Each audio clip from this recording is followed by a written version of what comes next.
प्यारा दोस्तों अस्सलाम वालेकुम वरहमतुल्लाहि वबरकातुहू। मैं तो मोहित बंगार जमा तो ॿुधाईंदुमि त सिंधी ड्रामो ज़ार ज़िंदगी इहो ड्रामो कॾहिं ईंदो कॾहिं न ईंदो। ठीकु आहे। काफ़ी दोस्त इहे सवाल थो करनि था तव्हां चयो त ड्रामो ईद खां बाद ईंदो ऐं पंजो थिए पंज ॾींहं ते ड्रामो ईंदो। चोथों 5 ॾींहं गुज़री वियो आहे, पोइ बि दोस्त चवनि था ड्रामो न आयो आहे, छो सभु आहे, छा वधीक तफ़सीली ॻाल्हि ॿोल शुरू करण खां पहिरियों जेकॾहिं तव्हां यूट्यूब चैनल महिरबानी करे चैनल खे सब्सक्राइब करे घंटी जे बटन क्लिक करे नोटिफिकेशन हाल के जरिए सब्सक्राइब करण सां जेको बैलेंस खोलींदो ऐं काफ़ी हौसला अफ़ज़ाई थींदी।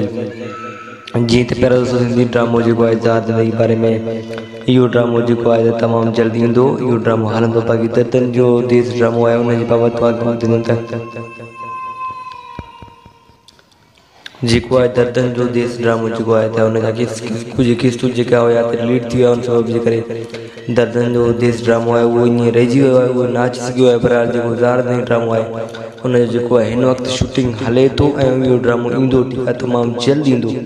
छो त हिन ड्रामे खे ईअं न थियो आहे त हिन ड्रामे खे 4-5 महीना थी विया आहिनि, शूटिंग हले थो वग़ैरह हले थो ऐं हीउ ड्रामो तमामु जल्द हाणे ईंदो। ज़ार ज़िंदगी हीउ ड्रामो जेको आहे सिंधी TV ते हिन बाबति काफ़ी अदाकारनि सां असांजो राब्तो थियो आहे। सत क़ुरैशी ऐं ॿियनि काफ़ी अदाकारनि सां राब्तो थियो आहे। उन्हनि जो इहो चवणु हुओ त ज़ार ज़िंदगी ड्रामो ईंदो जेको आहे तमामु जल्द ईंदो। वधीक असांखे इहो तफ़सील मिलियो आहे, तव्हांखे तफ़सील ॾिनो आहे। वधीक जेको बि असांखे मालूमात मिलियो तव्हां ताईं असां पहुचाईंदासीं। जीअं त पहिरियों असां जेको आहे त हिकु नओं सिंधी टेलीफिल्म जी रिकॉर्डिंग करे रहिया आहियूं। हिनजो रिकॉर्डिंग तमामु जल्द शुरू थींदो ऐं हिन जो जेको आहे त शूटिंग तव्हांखे ॾेखारियो वेंदो इंशाअल्लाह असांजे पंहिंजे यूट्यूब चैनल ते।